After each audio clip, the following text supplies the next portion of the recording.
Wonderful. They can hear me. That's what is important. So let me go back to my share screen.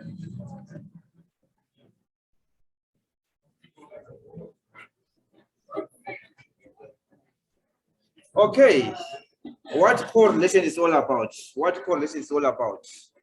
Okay, correlation is a scale-free measure of the degree or strength of the relationship between two or more variables.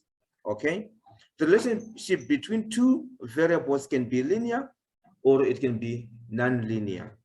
Thus, in principle, correlation can be measured in a variety of ways.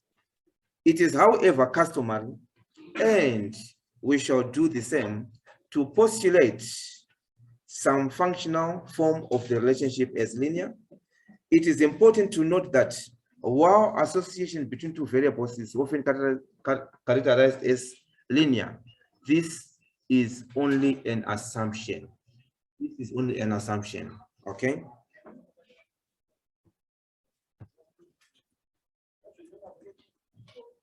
Definition of which you are familiar with this definition of correlation. So we have let X and Y be two random variables. Then the correlation between X and Y is defined by rho is equals to covariance of X, Y divided by the square root of variance of X, variance of Y. Okay. From your courses on regression, you may have already learned that correlation has some following properties, the following properties.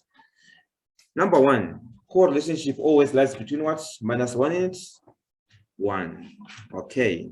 If we have correlation of equal to 1, it implies that we have what? A perfect positive correlation.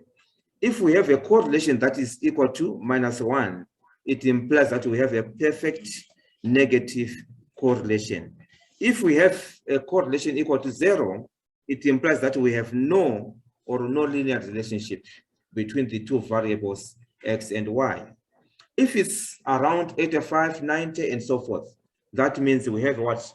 A strong positive correlation or relationship. Are we together? If it's on the negative side, we do the same. If it's around 0.5, that means we have what? A moderate positive relationship. Okay. If it's below 0.5, that means it's what? Weak positive relationship. Depending on the side, whether it's negative or it's positive, but you have to always include the positive or the negative. Okay. So if it's around 0.85 going up, it means that it's strong. If it's around 0.5, it means that it's what? Moderate. If it's below 0.5, it means it's what? Weak. If it's 0, it means what? No relationship. If it's 1, it means that there is a perfect. Are we together?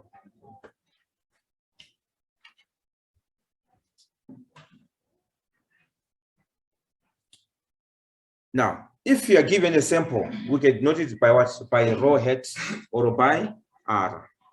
Okay. So the formula is given by that. I prefer using SXY divided by square root of what? SXX and square root of SYY. Okay, you still remember how to define XY? Do you still remember that? No. You guys, you just want me to do everything and explain everything. Why? So that we can understand. So that we can understand. But you've done this in a regression.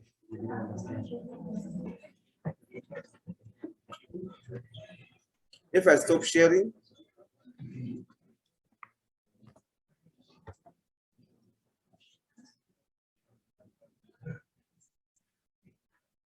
I want to maximize this. Where's the maximize? Let's go ahead so they can see me. All right. S X Y. This is equal to summation X Y minus it's either N X bar Y bar. Okay. Or we can say this is the same as what? Summation of xy minus 1 over n, summation of x by summation of y. Same applies when it comes to s, x, x. The summation of what? X squared minus n, x bar squared. Or if you prefer, you can use summation of x squared minus 1 over n, summation of x all squared. Okay? Or s y. This is equal to summation of what? Y squared minus 1 over n, summation of y all squared. Or if you prefer, you can say summation of y squared minus n, y bar squared. Okay. Such that our R, the correlation, is what? S x y divided by square root of what? S x x square root of S y y. Okay, that's our correlation.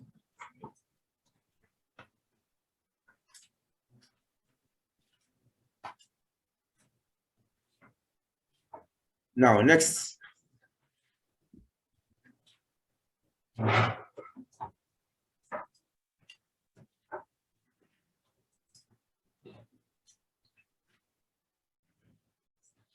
Formal conclusions concerning correlations can be based on a statistical test with test statistics. Our test statistic will be what? If you want to test whether there is any correlation or there is no correlation, we have to perform a test. Okay? And the test is given by T is equal to R, the correlation that we obtained, divided by square root of what? 1 minus R squared over N minus 2, which is just the same as what? R by square root of N minus 2 over 1 minus R squared, which under the assumption of normality is a student T distribution with N minus 2 degrees of freedom. Okay. Now we have an example there. The following data show monthly income and expenditure in thousands for 5 families. For 5 families. Now the first question is plot and comment on the relationship between the two variables. Comment on the relationship between the two variables. Next, estimate the correlation between the correlation between income and expenditure. Hence, test the hypothesis that there is a positive correlation between income and expenditure. Use a 5% significance level. This I'm sure you can do. You have the formulas already. You are given that the T follows the what? The test statistic follows the what? A T distribution with N minus 2 degrees of freedom. So the rest is a bit of, isn't that so? Are we together?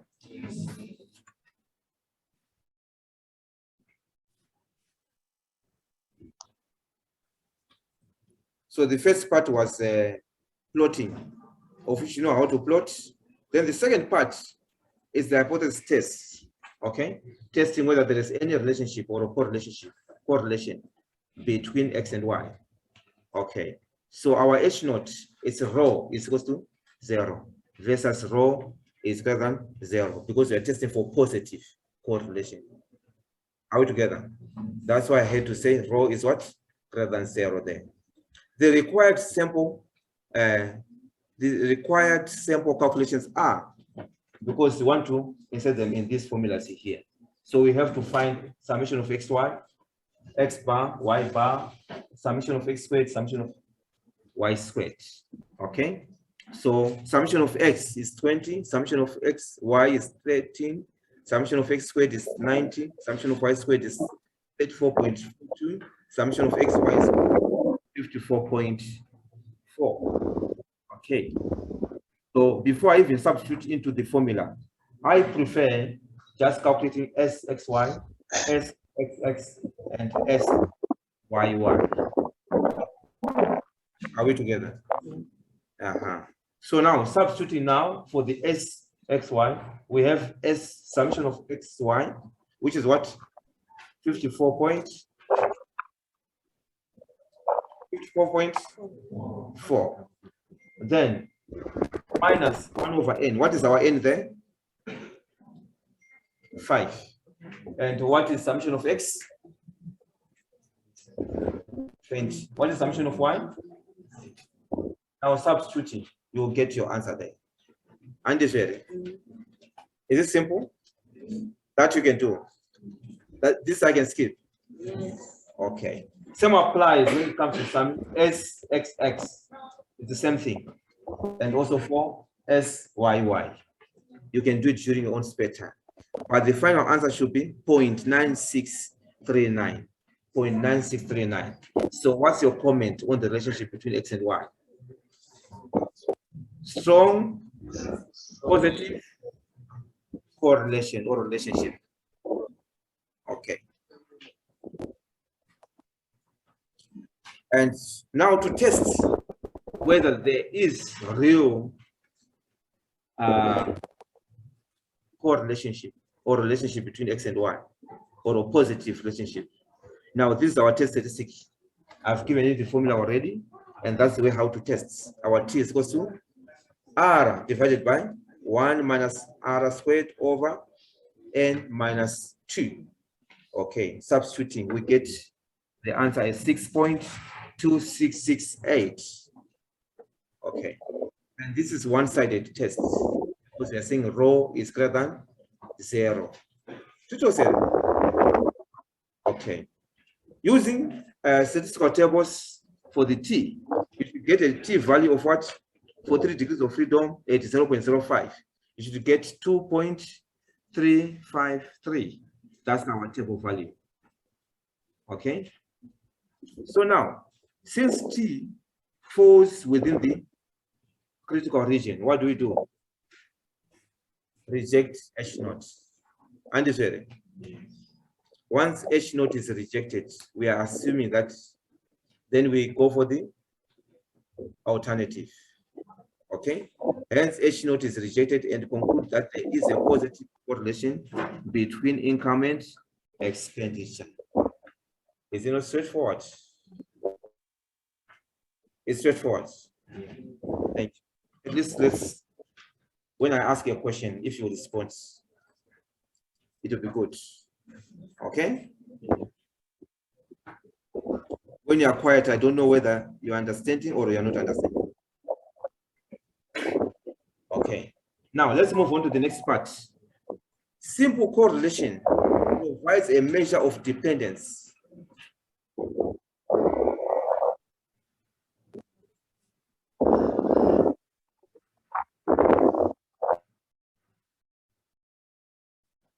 Simple correlation provides a measure of dependence between two random variables. So we are measuring between what? Two random variables. Sometimes you have a situation where you have what? Many variables. Okay, it can be x1, x2, x3 up to xp. Okay, where p stands for the total number of variables. But when you are doing a simple correlation, you are measuring 2 by 2, 2 by 2, 2 by 2. Okay, x1 versus x2, x1 versus x3, x1 versus what? Up to xp. All together, you are measuring 2 at a time, 2 at a time. Okay, and what's the correlationship between x1 and x1? What's the correlation? 1. Wonderful. In practice, especially in multiple regression, one is often dealing with more than 2 variables. Pairwise correlation can be calculated for any 2 variables. The various correlations for a system or a vector, that is x1 up to xp, consist of p variables. The results can conveniently be displayed in a matrix form called the correlation matrix. And that's the correlation matrix there. Rho is equal to, in brackets, rho ij, okay, which is equal to that particular matrix there. You can see the diagonal consists of what? Ones. Okay, that means if you regress a variable against itself, you get what? 1. Are we together? Then we have row 1, 2 up to row 1, P. Then second row, same thing, up to the last row. Okay. Where row ij is equals to correlation of what? xi, comma, xj. Okay. Are we together so far?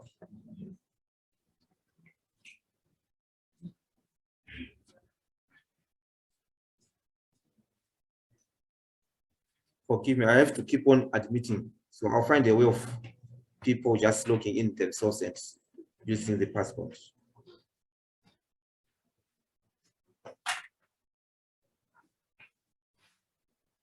Now, the correlation matrix rho can be calculated from the covariance matrix sigma, okay, using the relationship. Rho is equals to, if you are calculating now, if you have more than 2 variables now, you can use the covariance matrix to calculate the what? The correlation. Okay, this is how we do it. I know you have done it before, but I'll just take you through since you want me to just say everything. Okay, so rho is equals to 1 over sigma, a matrix with with diagonal elements, 1 over sigma 1, 1 over sigma 2, up to 1 over sigma p. Okay, the rest are zeros. Then by the covariance matrix itself, which is sigma 1 1, sigma 1 2, up to sigma 1 p. Then the second row is sigma 2 1, sigma 2 2, up to the last sigma 2 p. Then the last row is what? Sigma p1 up to sigma pp. Okay. Then we multiply again by the first matrix there, which is what? 1 over sigma 1 by up to the last one, which is consists of what? Diagonal elements. This can be written as, if we take the first part or the first matrix as d to the power of minus a half. Then we end up with what? D to the power minus a half by sigma by d to the power minus a half. Are we together?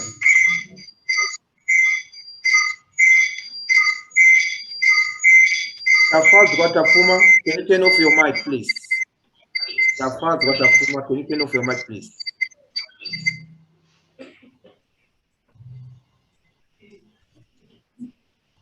Okay. Are we together? So the first part, this one here, that's our d to the power minus a half. Are we together? Yeah. Then the second part, that's our sigma, which is the covariance matrix. Then the last part, that's our d to the power minus a half. Okay. If you do that, then you can get your covariance matrix. Okay. Your correlation matrix.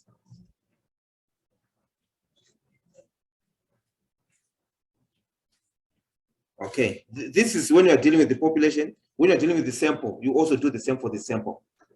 We are now using the S and the R. Are we together?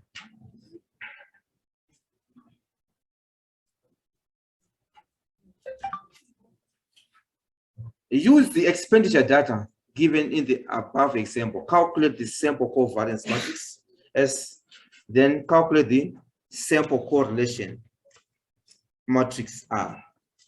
Or we are now using the matrix the data that we have, but we want to use the matrix approach now. Okay, this one will be quite easy because it consists of just 2 variables, X and Y. Are we together? So, should we do it? Yes. Wow.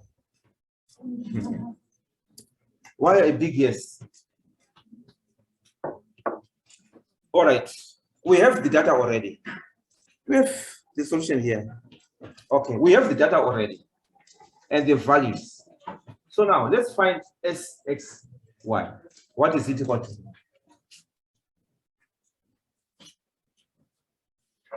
Let's calculate this.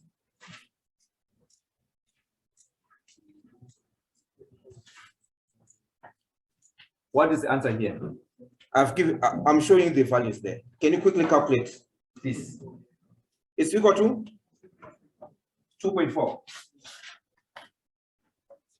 What about here?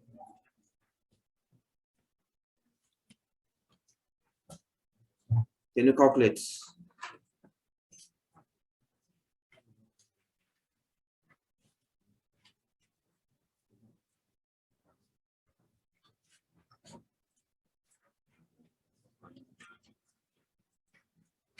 We are calculating SXY, then SXX, then you're also calculating what? SYY. What is, we obtain that SXY is equal to 2.4. SXX, what is the answer? 10. Then next, SYY. What is SYY?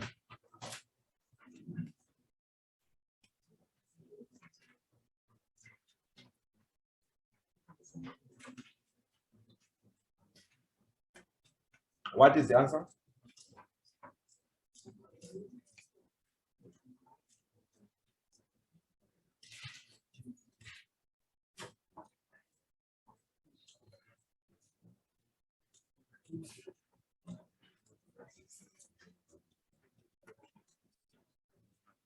Okay, for the benefit of those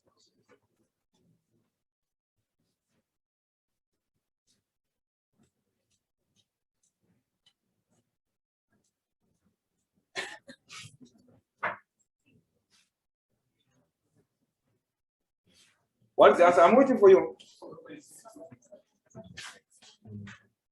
0.62.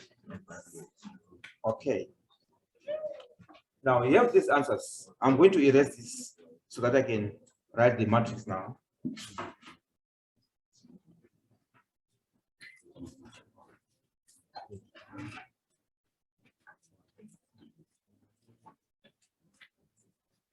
So what is S11? It's 1 over n minus 1, then SXX. That's S11. That's the variance now, the sample variance. Are we together? What is the answer? The answer that we obtain to divide by n minus 1.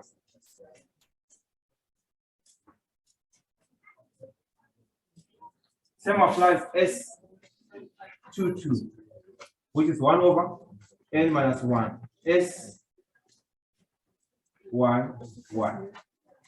Then S12 is equal to 1 over n minus 1. SXY. What are the answers?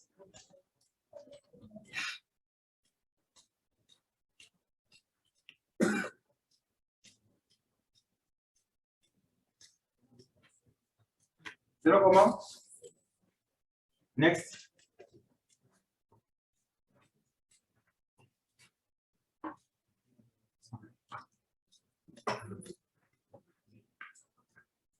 Two comma 5. Next.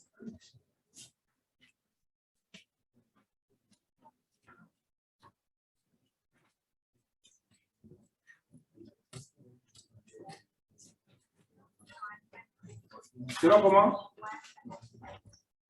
Okay. So what's our S now? Matrix S,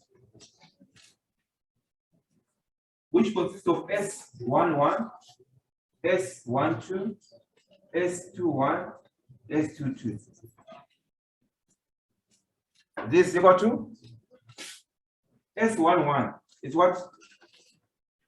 0.6. S12, which is what? 0.155. And it's the same value here, 0.155. Then S22, 2.5. Yes.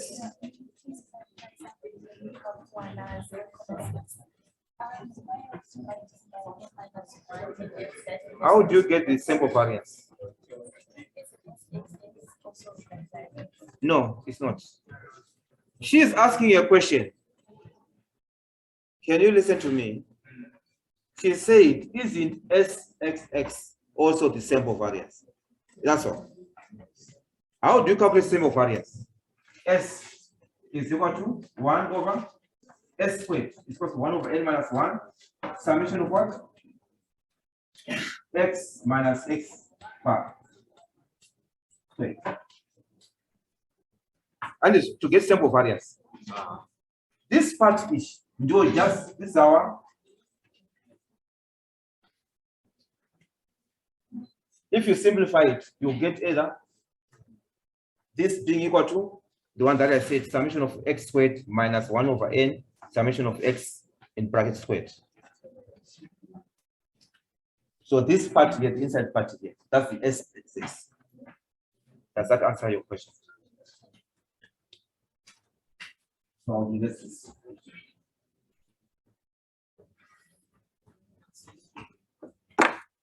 Okay. So that's our S, matrix S. Are we together? But what we want to find is the correlation. Okay?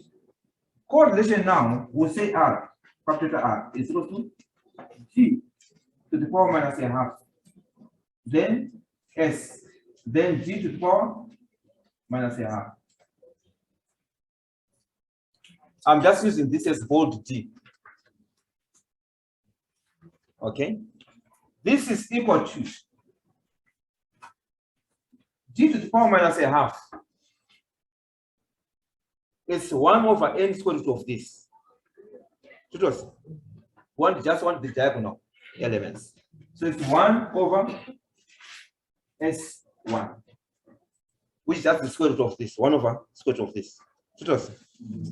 Then here's 0, then here's 0, then 1 over S2.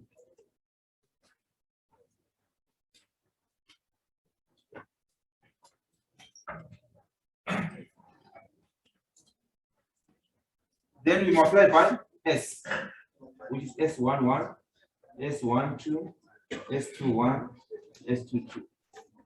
Then we multiply by, again, G to the power minus a half. 1 over S1, 0, 0, 1 over S2. Can you put the values now? S1, which is the square root of this, 1 over square root of this. 0, 0, then S2, 1 over square root of this. Then put the values here, the matrix we have already, and that, then multiply and see what you get.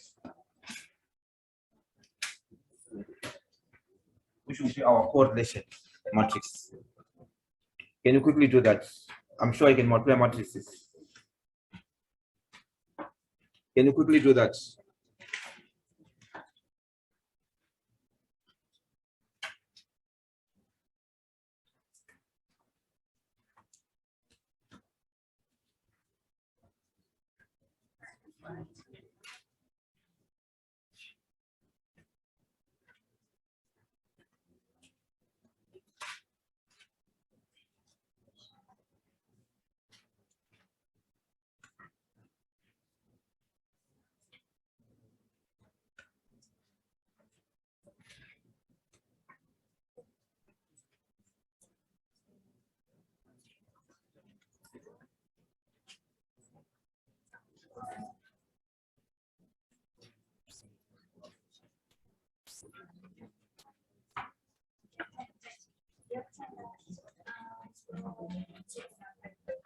S11.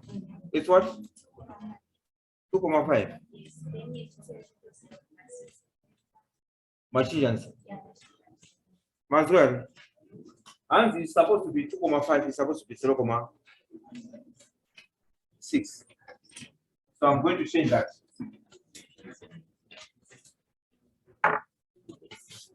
Two comma 5, then 0,6.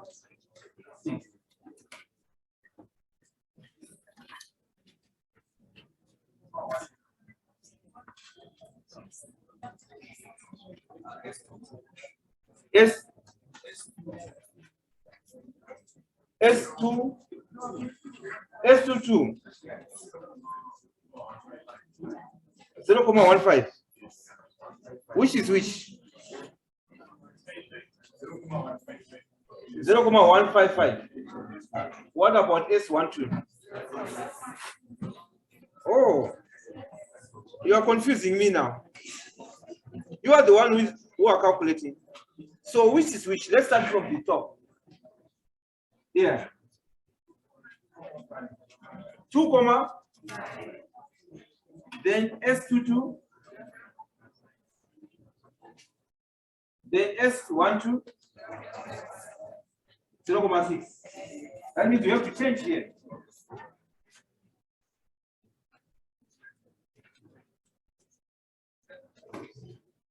So the first one, S11 is what? 2.5. S22 is what?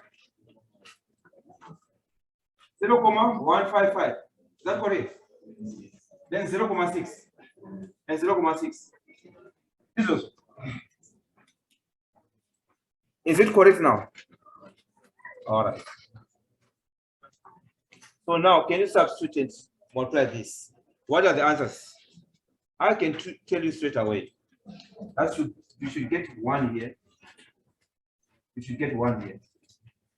If you get a different answer, that means there's something wrong.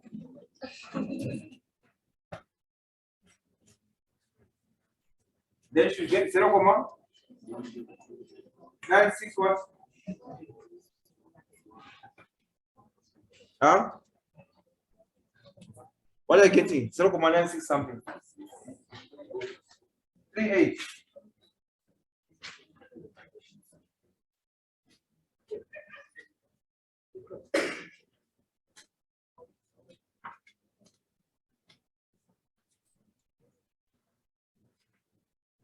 Okay, let's move on.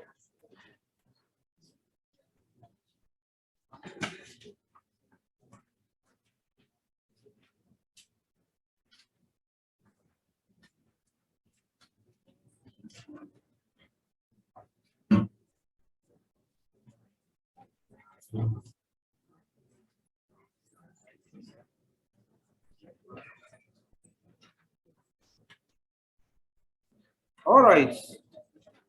What can you notice here? This value, the same value we obtained for just as simple, without using matrices. Understand?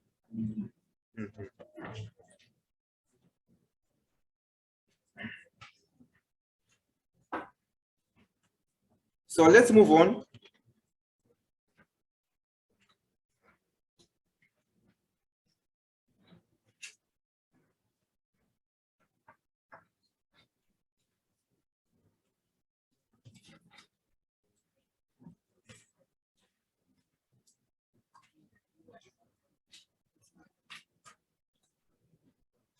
Is it not the same? Now let's move on. Partial correlation. Partial correlation. Partial correlation. Where's my friend today who used to help me with erasing the board?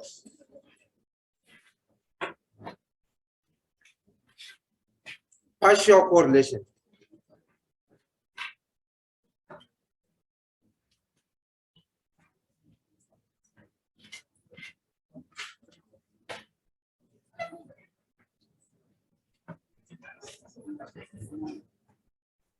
What's it called?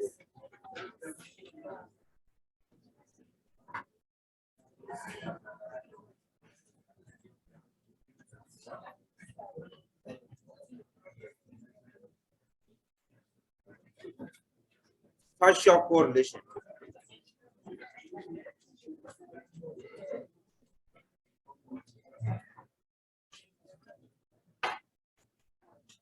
Okay, thank you. Now, on partial correlation now, another important measure of dependence between two variables of a multivariate system is the partial correlation coefficient. Okay, the partial correlation coefficient. Now, suppose that we would like to measure the correlation between, say, the number of cold drinks, X1, consumed by visitors in a summer resort, and the number of tourists, X2, coming to the resort. It is clear that both variables are influenced by weather conditions, such as the temperature or rainfall. Let X3 be an index of temperature or rainfall. If a large number of tourists visit the resort, then one would expect a high consumption of cold drinks and vice versa.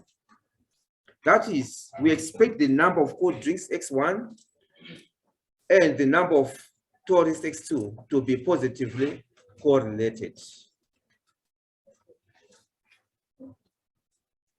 If weather conditions change, this relationship may be distorted to the extent that it may even be greater, be negative. Thus, to get a more accurate and more meaningful measure of the dependence or correlation between X1 and X2, it is necessary to fix X3. This leads to the following definition. Okay, is it clear? We have a resort town, and you are looking at the relationship between the tourists and the drinks, cold drinks that they drink during that time. So if the number of tourists increases, what happens to the number of drinks consumed? It increases. But however, the relationship is also affected by weather. Like in winter, do they consume more? Even if the number of tourists increases, still the number of cold drinks can remain what? Low. Some people prefer to take tea or a coffee, you get, which is kind of like hot. Okay. So we need also to factor in the weather condition to the relationship between the two. That's why we have to come up with what? Partial correlation. Okay. Now let X1 up to XP be a p-dimensional random vector with finite second order moments. Then the partial correlation between any pair of the random variables, say X1, X2, given X3 up to XP, is defined by row 1, 2, then we put a dot there for given. Okay, given 3, 4 up to P. Okay, so we are saying that row 1, 2, then we put a dot for given 3, 4, 5 up to P variables. All together. This is given by what? Correlation of what? X1, X2, given X3, X4, up to XP. Okay. The partial correlation coefficient measures the correlation between two variables when all other variables are held constant or after removing the effect or influence of the other variables, i.e. intervening variables. It follows that in a multivariate system, partial correlation gives a true measure of the correlation between two random variables. Okay, so you are measuring the relationship between X1 and 2, given that the influence of these ones have been what? Removed. Are we together? Note, by definition, partial correlation matrix is the conditional correlation matrix, i.e., the correlation matrix of the conditional distribution of the first set of variables given the second set of variables. In practice, it is customary to assume that the data follow a multivariate normal distribution. In that case, an expression for the partial correlation matrix is given in the following theorem.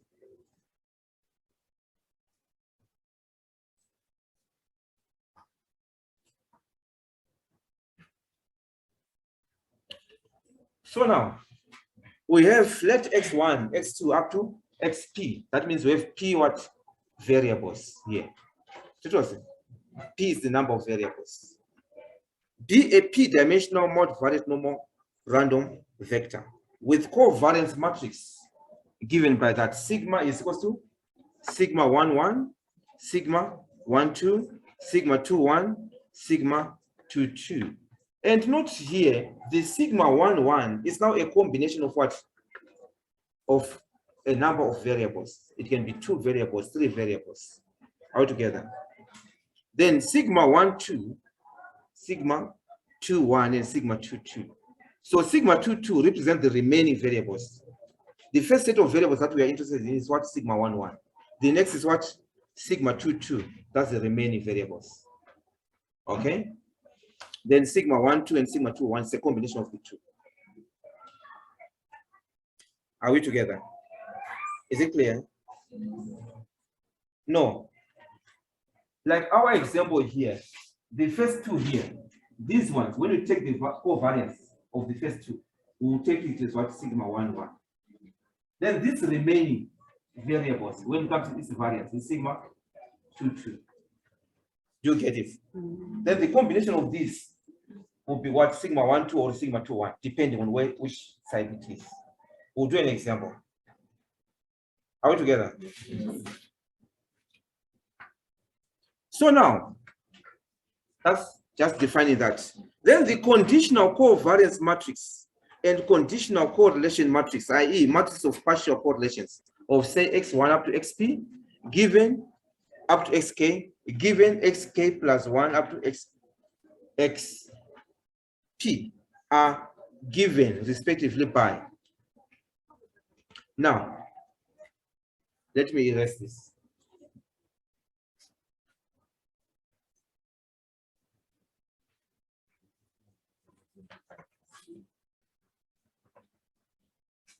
So we have here x1 up to xk. Then we have what? Xk plus 1 up to xp. So this is the first set of variables that we are interested in. And this is the next set of what?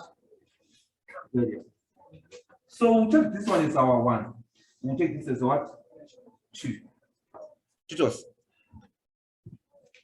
So when it comes to the covariance of the first set, it's what? Sigma 1, 1. Of the second set, it's what?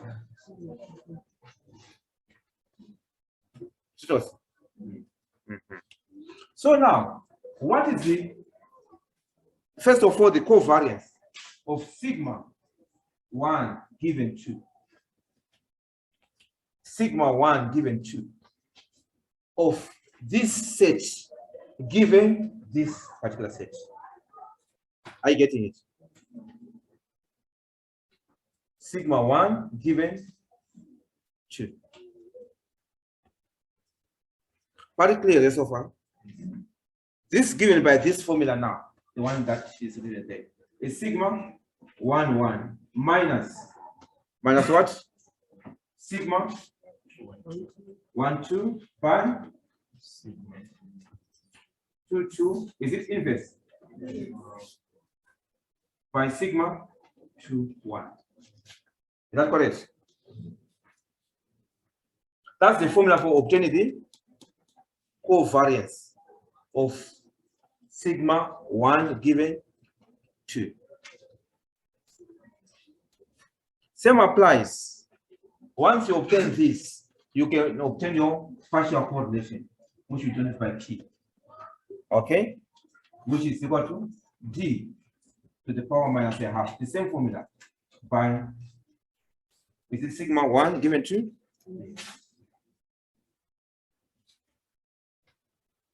By D to the power negative half. But we are obtaining this D to the power minus half from here. Sigma 1, 2 is already given there. Same applies here. We are obtaining this from here, the way we've done for the sample correlation. Altogether, once you obtain this, you can obtain that from here. You can obtain this, which is just direct, and you can obtain this from that. Then to give you the partial correlation.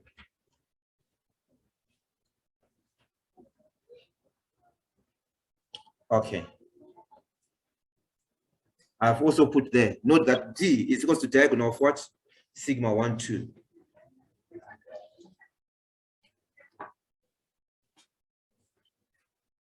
We'll do an example.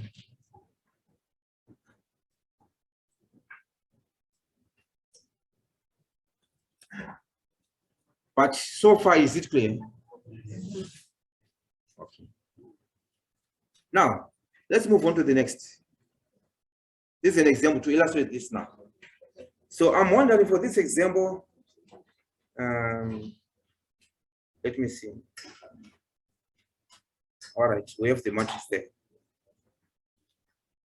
So this is just an illustration or explaining what the example is all about. So don't be confused about the jargon there. Are we together? Don't be confused about the jargon there. What we are interested in now is getting the partial correlation. Okay? So I can read, or someone can read for me. Can you read? The following data show quarterly percentage change in earnings, that is wages of workers in the manufacturing industry. The reciprocal VT is equal to 1 of the VT of unemployment PT, which is the percentage of the workforce, and lagged percentage change PT minus 1 in consumer price index CPI, that is lagged quarterly inflation. Okay, so this is the data there. We have the year, the quarter, WT, VT, and row PT minus 1. Are we together? What was the question? There was no question.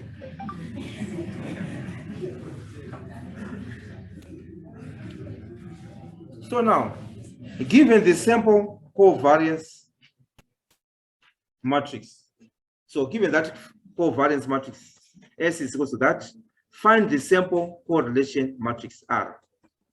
Okay? Then calculate the first order partial correlations using the matrix approach from the partial covariance matrix and using the explicit formula for the first order partial correlations. So the first part, I'm sure we've done that one, but it was a 2x2 matrix. And it's very for a 2x2 matrix. Now, what we are interested in is part B, which says find the first order partial correlations, okay, using the matrix approach.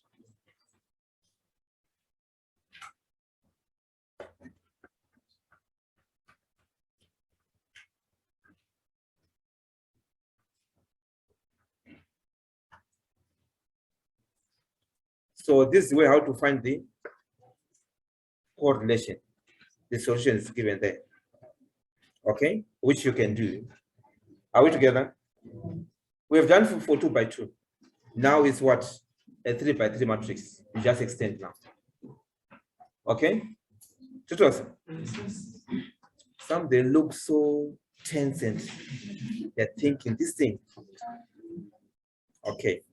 Now, using the matrix approach, or let me close this one so that we do it step by step, then you can compare with your answer. What do you think?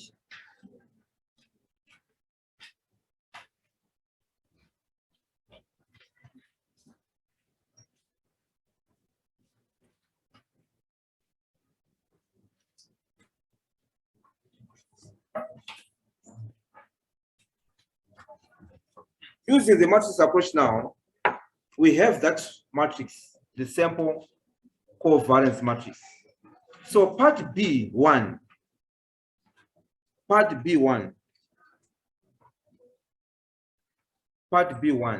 using the matrix approach, i.e. for the partial covariance matrix. So we have that matrix and we want to find R1 given 2. R1 given 2, which we say is given by what? Sigma, which is just the same as S11. This is what? Then S1 given 2 inverse by S22. But now our S11 here, it was not specified. So we are going to take the first two, the 1 and 2 as our 1. Because we have 3 variables. We have x1, x2, and x3. So we'll take this one as our 1. and take this one as our 2. So what is S11 from the matrix?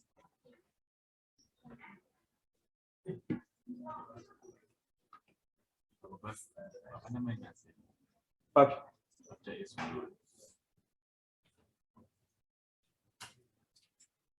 where's the formula? Para minus. All right. So this one is wrong. It's supposed to be equal to what? S11 minus C S12. Okay. So what is our S11?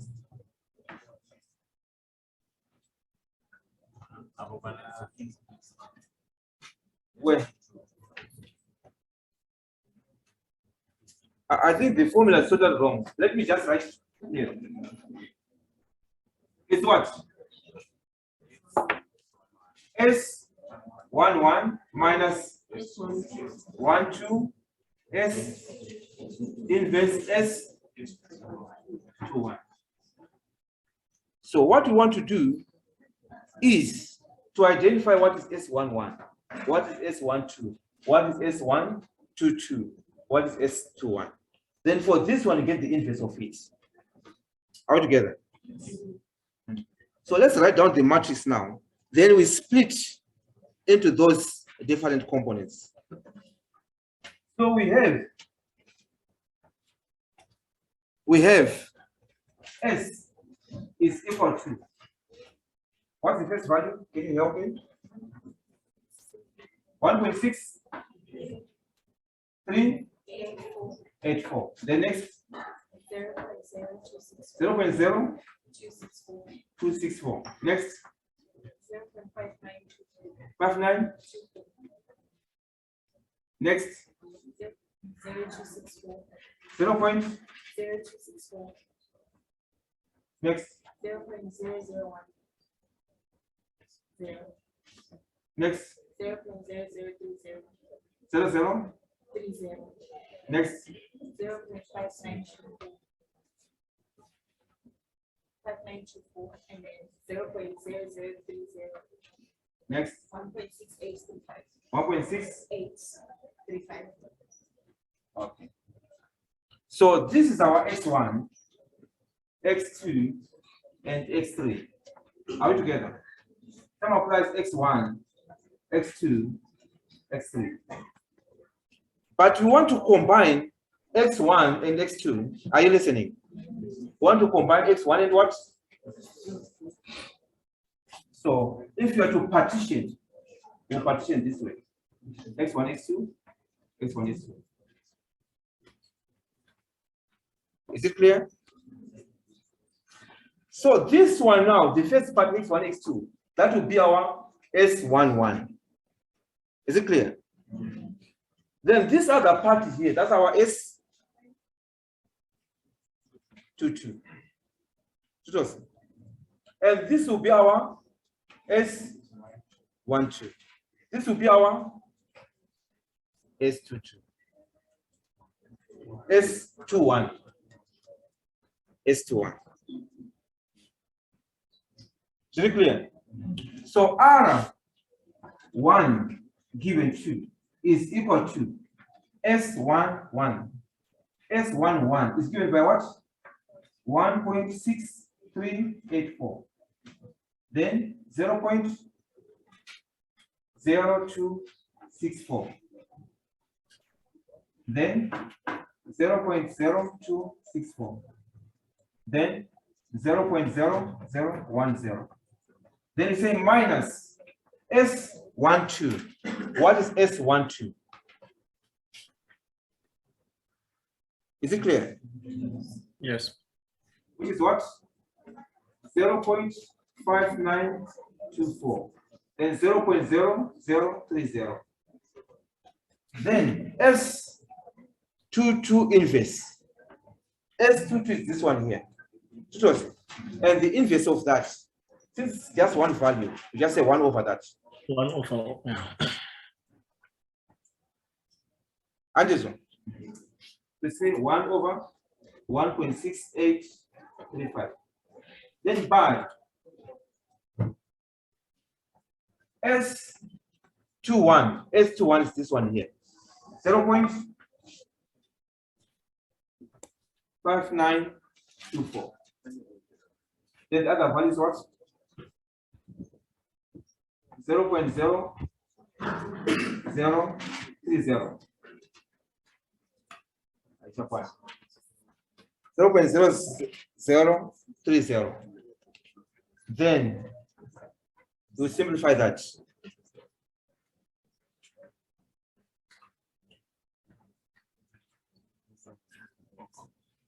Yeah.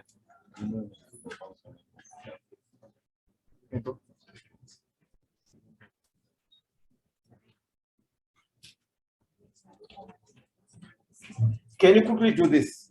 Simplify this. You basically 0.0030.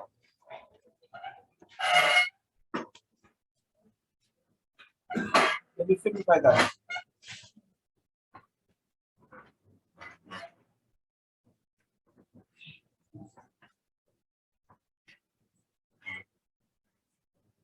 Can you simplify that?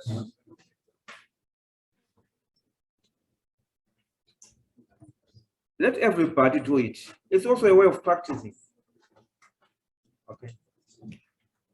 I know you can do it during your own spare time, but you can also practice.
Are you done?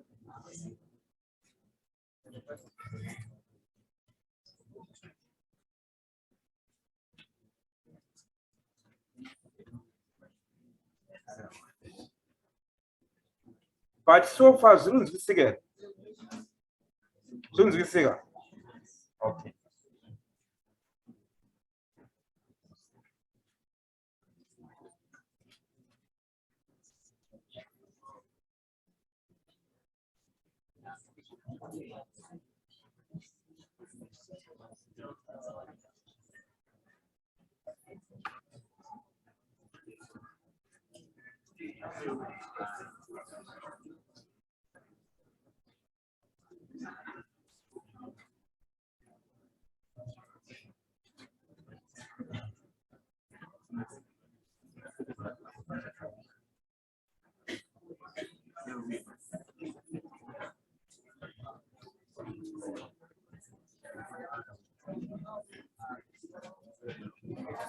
How many have used Python here?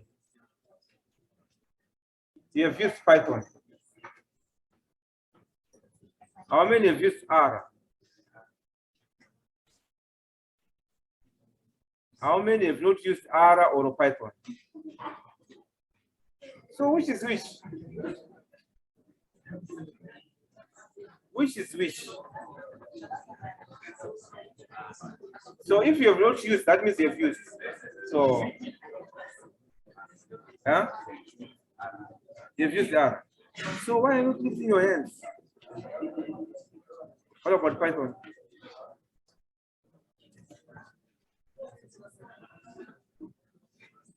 All right, are you done?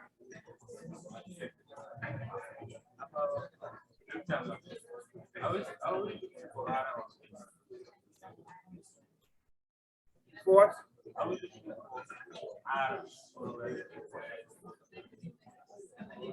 it's not. No, this is not S. S we have S. Do I nayo? But now we are looking for R12 using S.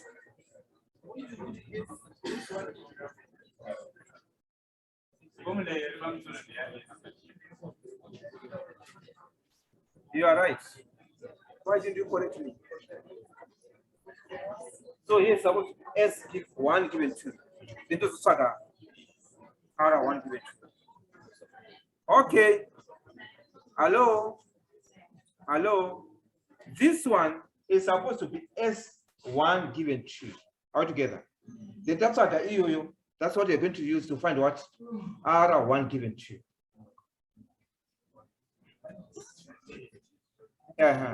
So this is supposed to be S1 given 2. Then from there, we can find R1 given 2 using this. You know the prior T, power minus a half. Then what? S1 given 2 by T to the power minus a half. But still go ahead and find that.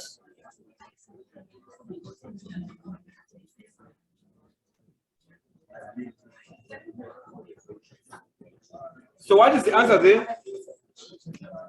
What is the answer?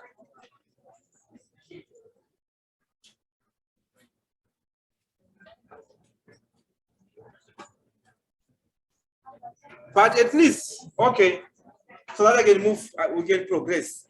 At least the method, is it clear? Have I done a good job in explaining? Yes. So I can leave you to finish off this. Okay? Then can I want to answer? You can always post it on the what? On the group. And this way, if you finish off, you get your answer, post on the group, then people will comment or will also comment whether it's correct or it's wrong. So finish off your S. Are you listening? Some are talking too much. So now what I want you to do, finish off this problem, put your answers on the group. Okay? Then find S12, then also find what? R1 given 2. Okay. What about if we want to find R correlation of X1, X3 given X2? How do we go about it? This was quite straightforward. But now we have what? X1, X3 given X2. How do we do it now? We can also have X1 or X2, X3 given X1. So how do we go about it now?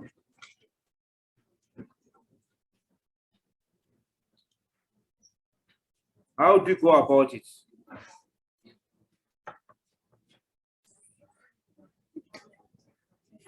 Yes. Or you can just explain. Explain.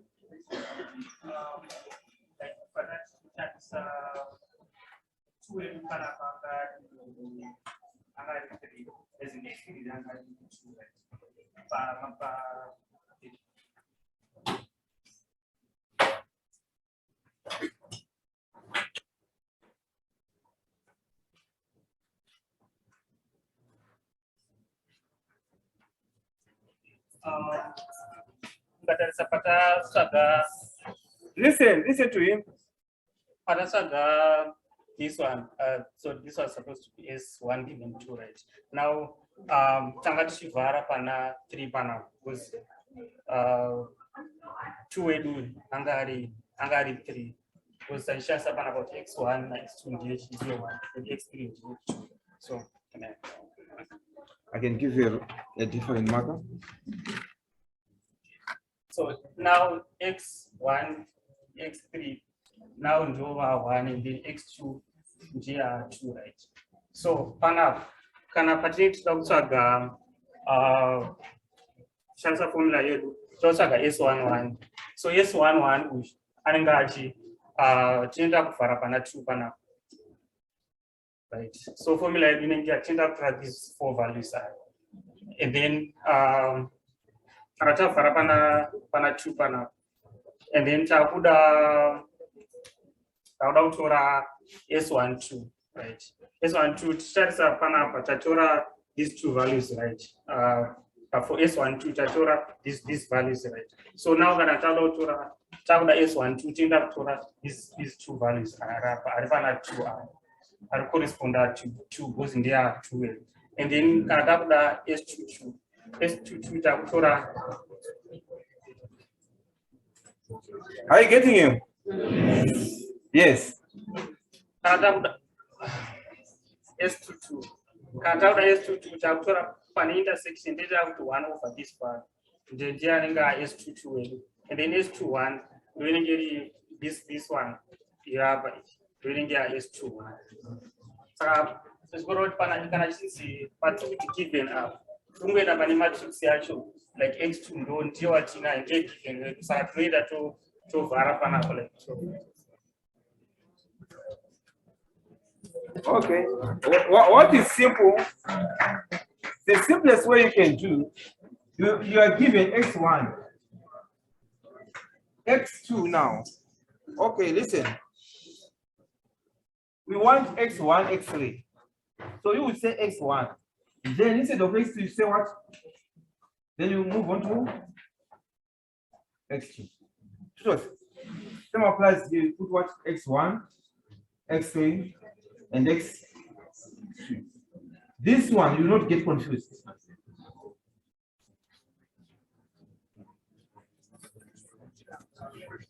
Let me just partition it.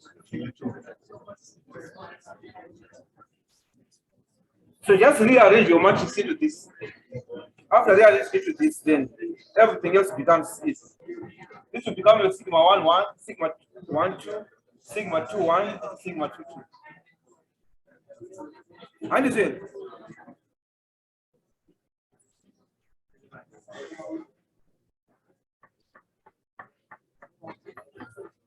Okay. So what is x1, x3? What is x1, x3? x1, x3. Okay, x1, x1 remains the same. What? It's what? 1.8. What about x1, x3?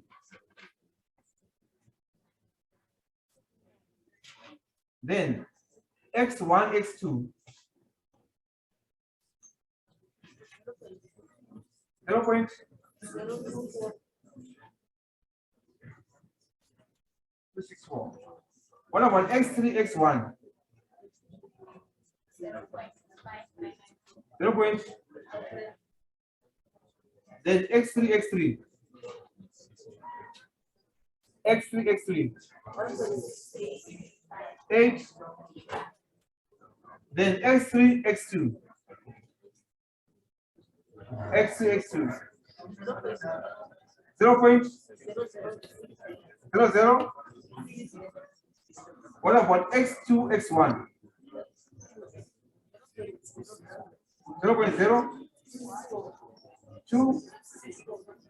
What about x2, x3?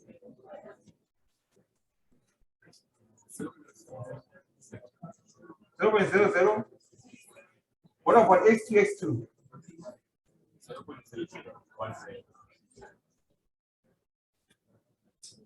We've gone back to that. Then this is your sigma S11, S12, S21, and S22. Then you can finish off the rest. How do you say it? It's not easy.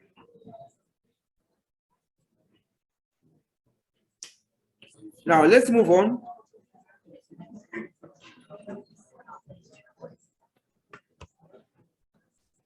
Sakaya partial correlation is now simple. That's straightforward. Do you agree?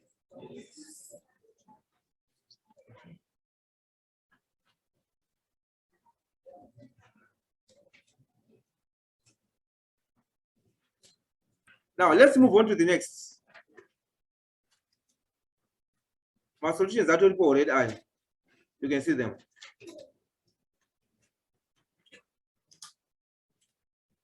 But formula is simple, but in the module, you can explicit formula. Instead of using my matrices, use explicit formula. Okay, that one I'll leave it as a homework. You can just go and check the explicit formula in the module. It's all module. But that's the formula there. If you want to find R12 given 3, it's R12 minus R13, R23, divided by square root of what? 1 minus R13, 1 minus R23 squared. That's the explicit formula. Okay. Now let's move on to general linear model. All this is supposed to be revision of what you've done already. Supposed to be revision of what you've done already. So let's move on to general linear model. General linear model. My friends, your job.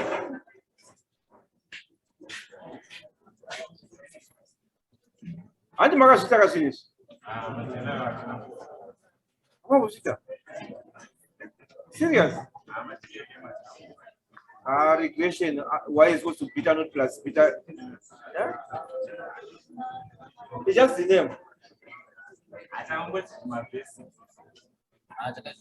Hospital. Thank you. For correlation. Partial correlation. No, yes.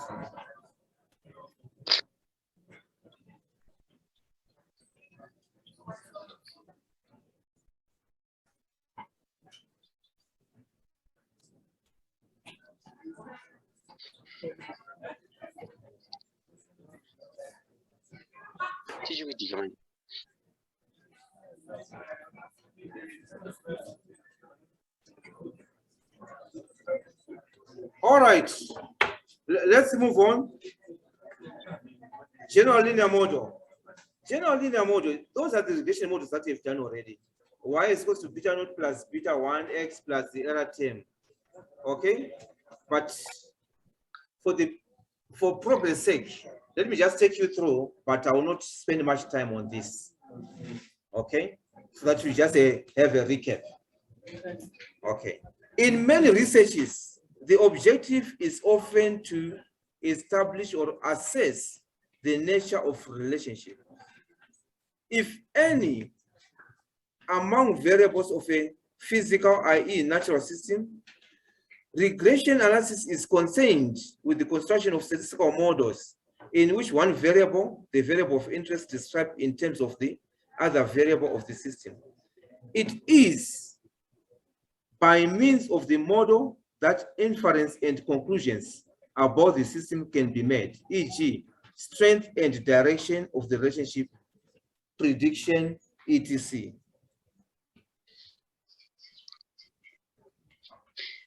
Although in practice, any form of relationship can exist among variables, a useful and widely used class of regression models is that of linear regression models. A linear regression model for the dependence of a response variable y on a suspected predictor or predictors x1, x2 up to xp minus 1 is of the form y is equal to x transpose beta plus the error term ut. Okay? Mu. The explanatory variable is a linear regression. In a linear regression can be qualitative or quantitative, discrete or continuous, etc. The model is called a general linear model since it allows explanatory variables on different measurement scales, e.g., nominal, continuous, etc. Okay. Some, instead of saying y is equal to x transpose beta, they say y is equal to x beta, depending on the way how you have defined your x. X is the matrix, y is also a matrix. Okay. Now, the assumptions, which was the first question that I asked you, the assumptions of a GLM. So these are some of the assumptions of general linear models. The first one is called linearity. Okay. The general linear model y is equal to x transpose beta plus error term u assumes that y is equal to beta naught plus x1 beta plus x2 beta plus up to plus xp beta x beta p plus the error term ut.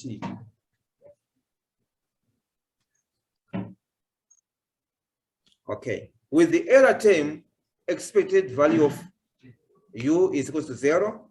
That is, the dependent variable y is linearly related to the independent variables x, which is x1 up to xp transpose, and has a mean expected value of y is equal to x transpose beta.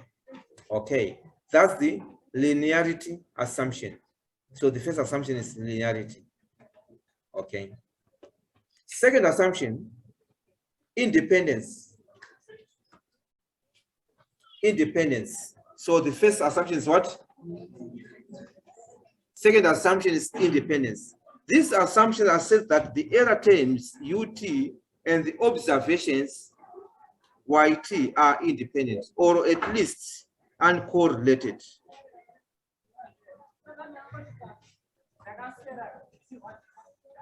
In other words, an observation in one period is independent of the observation in another period. That is, covariance of ut and us is equal to 0.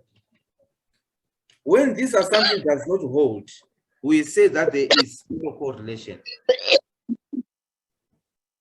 Okay, we have the error terms called, okay, I'll say correlation of ut and ut minus 1. This should be equal to 0. Or you can say ut minus k, it should be equal to 0. In other words, there is no relationship between what? The error term and its previous error terms. All together. Yeah. And I said weight is not equal to S. When this assumption does not hold, we say that there's autocorrelation. When it's not equal to 0, this should be equal to 0. When it's not equal to 0, we say that there is what?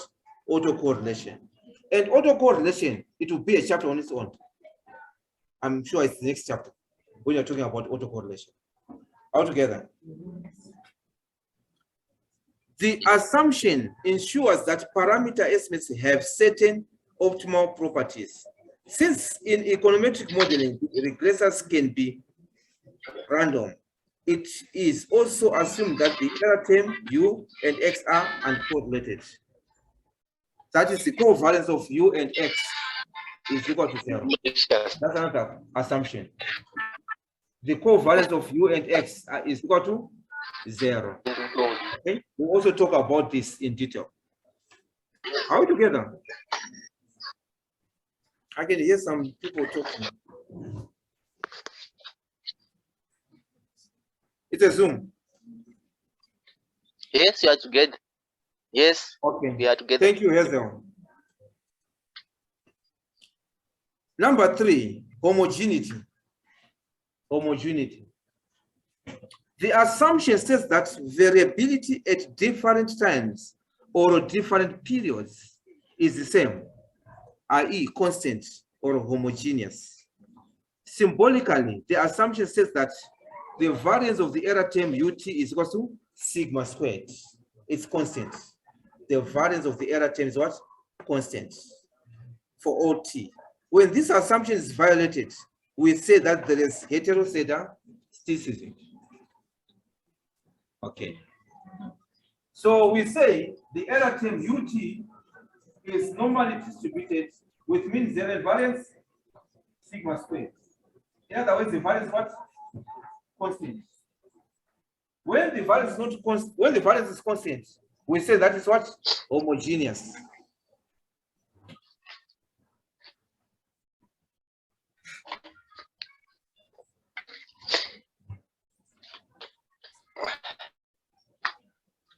You know that the variance is what?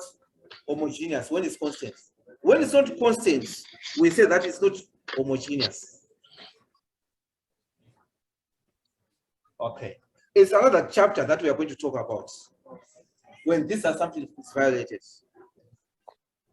Homogeneity assumption. Another assumption is multicollinearity. I think somebody here mentioned about multicollinearity. Okay. Most estimation procedure, in particular least square estimation, do not allow redundancy in the form of perfect linear relationship among the regressors or explanatory variables, as this results in inflated standard errors and consequently inaccurate parameter estimation. Thus, in the GLM, it is assumed that the moment matrix X transpose X is non-singular, okay? Where X is the design matrix. Are we together? If there's a perfect correlation among the regressors or explanatory variable or exogenous variable, we say that there is multicollinearity in the model. Okay. We'll talk also, it's also another chapter that we're going to talk about on multicollinearity. Here I'm just stating all the assumptions. Then we'll move on to chapter by chapter, talking about each of the assumptions. When it's validated, what happens? Are we together?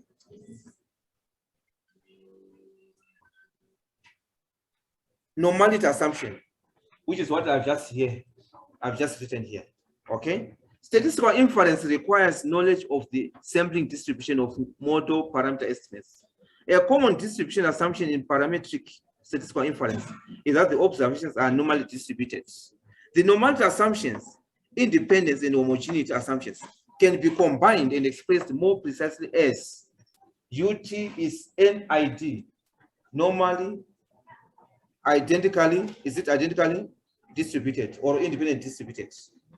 Okay, NID with mean 0 and variance, constant variance, which is sigma squared.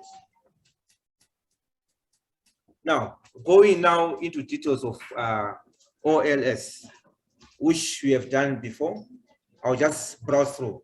Okay, so we have our model y is equal to x beta plus the error term. That's the general linear model.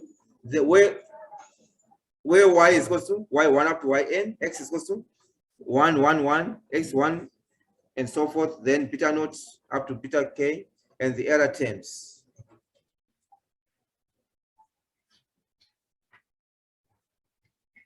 Then the ordinary least square OLS estimator beta hat of beta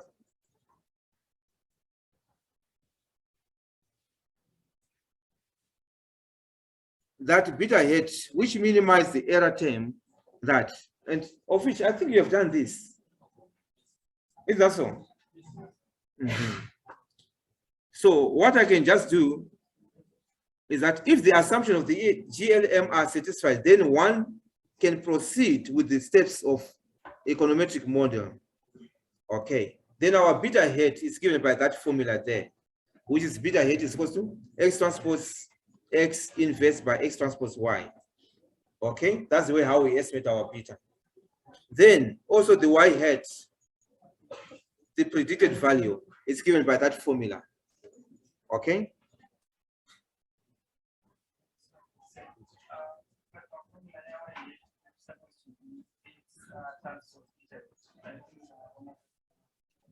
Havana transpose. Do not together.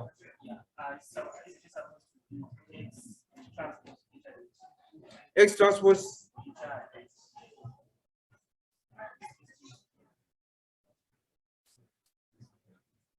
Oh, yeah, y head.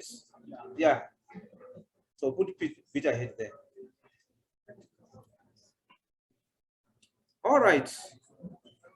Then the analysis of variance. Analysis of variance, the ANOVA table. The ANOVA table. There are different ways of calculating the ANOVA table. This is just one of the ways altogether. Some they prefer first of all calculating the what? SSR. SSR. Then from the SSE, then find the SST altogether. And this is one of the formula of calculating SSR. Y transpose, then you say hat matrix minus J by Y.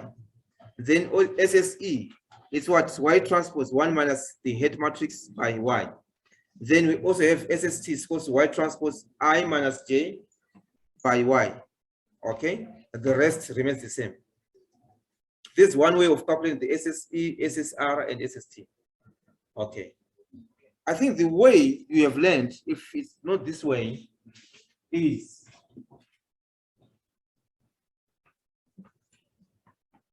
if it's just a what? A simple linear regression given by y is equal to beta naught plus beta 1 x plus error term ut. What is SST? It's equal to SY1.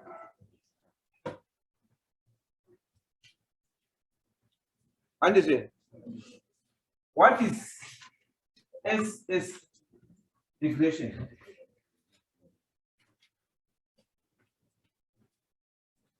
I think it's beta H by what? S like this. That means SSE is equal to SST minus SSR. Anderson.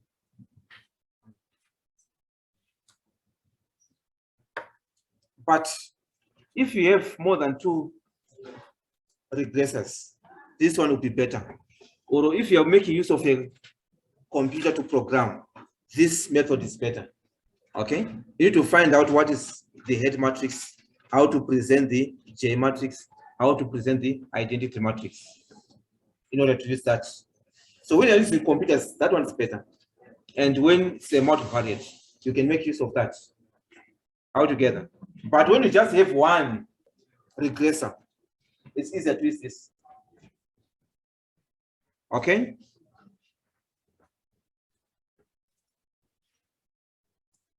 Now, the first part was the ANOVA table. Then we have number 4, R squared, which is just what? SSR over SST times 100,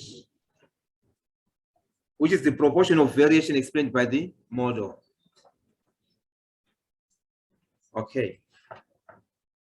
Proportion of variation explained by the model. Then we also have number 5, beta head, which is normally distributed with the mean beta head, beta, then the variance sigma squared x transpose x inverse. Okay, that's the same distribution of beta head. And I know that you have done this. Okay. Now the confidence interval, once you have the same distribution, you can find the confidence interval. And the beta head follows what? T distribution.